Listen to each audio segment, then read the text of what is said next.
It's called the Brundle fly.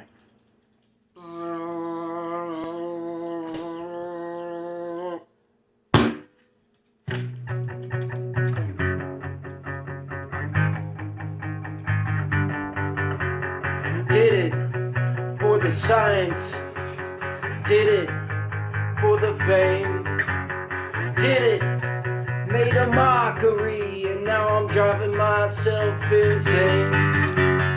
I am a human fly, now I'm dead inside. I think I know why, never hit the mark.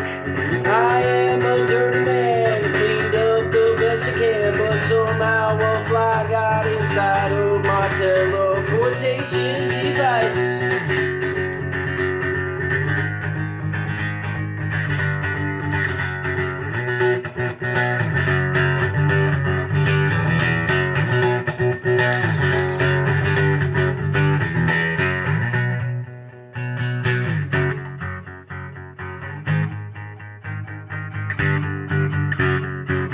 1986 brought us the Brundle fly. Jeff Goldblum's masterful performance let me warm inside. I don't know if it was the practical effects or all the body gore, but something had me coming back for more.